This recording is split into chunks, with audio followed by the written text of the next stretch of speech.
இன்றைக்கி நம்ம பார்க்க போகிற சம்மு 12th சம்மு. Nithya textiles limited forfeited 100 shares of ₹10 each. 8 called up அப்படின்னா ஃபேஸ் வேல்யூ 10 இருந்தாலுமே கூட கால்ட் அப் வேல்யூ 8 அப்படின்னு சொல்கிறதுனால நம்ம ஷேர் கேபிட்டலுக்கு ட்ரான்ஸ்ஃபர் பண்ணும்போது நம்ம 8 தான் எடுத்துக்கணும். அது ஒன்று. And which Mayuri had paid application and allotment money 6 per share.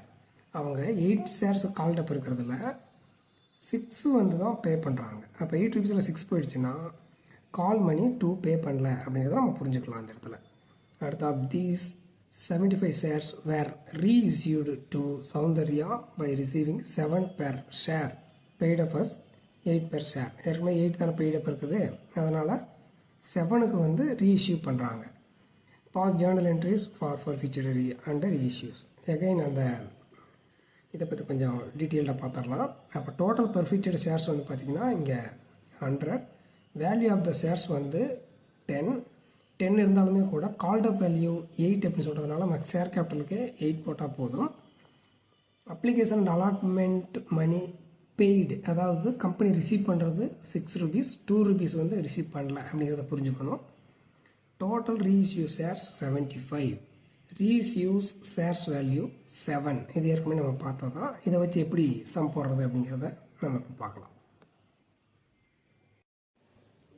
சொல்யூஷனை பொறுத்த வரைக்கும் ஃபஸ்ட்டு என்ட்ரி நம்ம போட வேண்டியது என்ன அப்படின்னு பார்த்தீங்கன்னா இந்த ஷேர் ப்ராஃபிட் பண்ணுறதுக்கான என்ட்ரி. அதாவது share capital account debtor to share first and final call account to share forfeiture account. இப்போது ஃபஸ்ட்டு ஒன்று வந்து பார்த்தீங்கன்னா ஷேர் கேபிட்டல் அக்கௌண்ட் டெபிட்டில் வைக்கிறோம். டெபிட்டில் வைக்கும் பொழுது அது 100 shares 8 rupees இதை நம்ம வந்து அது இஷ்யூ பண்ணதுனால அது அதே அமௌண்ட்டுக்கு தான் நம்ம வந்து பர்ஃபீட் பண்ணுறோம். அதனால் 100 × 8 800. Due share first and final call, இது அன்பெய்டு அமௌண்ட்டு சொல்லியிருக்கோம் இல்லையா, ஏற்கனவே சம் பார்க்கும்போதே பார்த்தோம். அது அன்பெய்டு அமௌண்ட் சொல்கிறதுனால 2 ஷேர் ஃபஸ்ட் அண்ட் ஃபைனல் கால் அப்படின்னு போட்டிருக்கோம். இது வந்து 1000 × 2 200.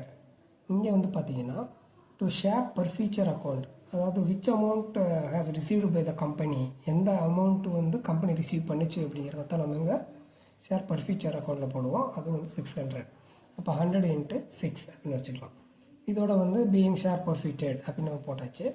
செகண்ட் ஒன்று வந்து பார்த்திங்கன்னா ஷேர் ரீஇஷ்யூ பண்ணும்போது 7 rupeesக்கு 75 ஷேர்ஸ் தான் வந்து ரீஇஷ்யூ பண்ணுறோம்.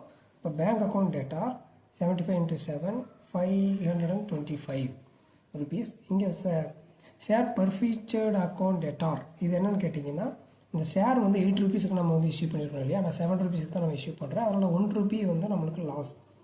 அதனால் இது வந்து நம்ம டெபிட் பண்ணுறோம். ஷேர் பர்ஃபீட்டட் அக்கௌண்ட் டேட்டார் 75 rupees அப்படின்னு டெபிட் பண்ணிடுறோம் டு ஷேர் கேபிட்டல் அக்கௌண்ட். இந்த ஷேர் கேபிட்டலில் நோ சேஞ்சஸ், அந்த 8 rupees தான். ஏன்னா இதுதான் கால்ட் அப் வேல்யூ நம்ம சொல்லியிருக்கிறதுனால. அப்போ 75 × 8 அப்படின்னு ஷேர் கேபிட்டல் அக்கௌண்ட் அப்படின்னு நம்ம போட்டுடலாம். இது வந்து பீயிங் 75 shares ரீஇஷ்யூடு அப்படின்னு சொல்லிட்டோம். இந்த இடத்துல வந்து பார்த்திங்கன்னா தேர்ட் என்ட்ரி வந்து நம்ம ட்ரான்ஸ்ஃபர் ஆஃப் கேபிட்டல் ரிசர்வ் வந்து நம்ம போடணும். அதுக்கான entry share forfeited account data to capital reserve account. இதில் என்ன பிரச்சனை அப்படின்னு சொன்னால் இப்போ 100 ஷேர்ஸ் வந்து நம்ம பர்ஃபீட் பண்ணியிருக்கோம் அப்படின்னா நோ ப்ராப்ளம். 100 rupees 100 ஷேர்ஸுக்கு அப்படின்னு பார்க்கும்போது நம்மளுக்கு பர்ஃபீச்சர் அதாவது கெயின் வந்து 600 கிடச்சிருக்கு இங்கே. ஆனால் இங்கே 75 ஷேர்ஸ் தான் வந்து ரீஇஷ்யூ பண்ணியிருக்கோம். அதனால் நமக்கு லாஸ் வந்து பார்த்திங்கன்னா 75 வந்திருக்கு. அப்போ டேரெக்டாக நம்ம வந்து இங்கே லாஸ் 75 rupees இருக்குது, கெயின் வந்து பார்த்திங்கன்னா ஒரு 600 இருக்குது. இப்போ டேரெக்டாக நம்ம போட முடியாது. ஏன்னு கேட்டிங்கன்னா 75 ஷேர்ஸ் தான் ரீஇஷ்யூ பண்ணுறோம். அப்போ நம்ம ஒரு சின்ன ஒரு ஒர்க்கிங் போடணும். டோட்டல் பர்ஃபீச்சர் ஷேர்ஸ் வந்து 100, டோட்டல் ரீஇஷ்யூ ஆஃப் ஷேர்ஸ் வந்து 75.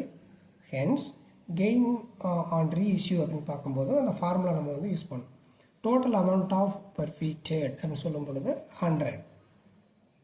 டோட்டல் அமௌண்ட் ஆஃப் பர்ஃபீட்டட்னு சொல்லும்போது 100 ஷேர்ஸுக்கு நம்ம எவ்வளோ வந்து கெயின் பண்ணியிருக்கோம் அப்படின்னு பார்க்கும்போது நம்மளுக்கு இங்கே 600 கிடச்சிருக்கு இல்லையா, அந்த எழுதிடலாம். By total number of shares forfeited. அப்போ total number of shares forfeited என்ன கேட்டிங்கன்னா 100. அப்போது நம்பர் ஆஃப் ஷேர்ஸ் ரீஇஷ்யூட் அப்படின்னு சொல்லும்போது 75 ஷேர்ஸ். அப்போது 100 ஷேர்ஸுக்கு எனக்கு 600 rupees கிடைக்கிது அப்படின்னு சொன்னால் 75 ஷேர்ஸுக்கு எவ்வளவு அப்படின்னு நான் கால்குலேட் பண்ணணும். அப்படி நம்ம கால்குலேட் பண்ணும்போது 450 கிடைக்கிது. அந்த 450 தான் வந்து நம்ம உண்மையிலேயே வந்து இந்த இடத்துல கெயின் 600 இருக்கு இல்லையா, அது 75 ஷேர்ஸுக்கு நமக்கு கிடைக்கக்கூடிய அமௌண்ட்டுன்னு பார்த்தீங்கன்னா 450. அப்போ 450 மைனஸ் 75 அப்படின்னு நம்ம மைனஸ் பண்ணிட்டோம் அப்படின்னு சொன்னால் நமக்கு 375 கிடைக்கும். அதைத்தான் நம்ம என்ன பண்ணணும்னா ஷேர் பெர் ஃபியூச்சர் அக்கௌண்ட்டுக்கு வந்து நம்ம ட்ரான்ஸ்ஃபர் பண்ணணும். அதனால தான் இங்கே எழுதியிருக்கோம். அப்போ share per future account debtor to share capital reserve account அப்படின்னு நம்ம எழுதியிருக்கோம். அதனால் இந்த அமௌண்ட்டுக்கான ஒர்க்கிங் வந்து இது தான். இதை மட்டும் கொஞ்சம் புரிஞ்சுக்கோங்க. தேங்க்யூ.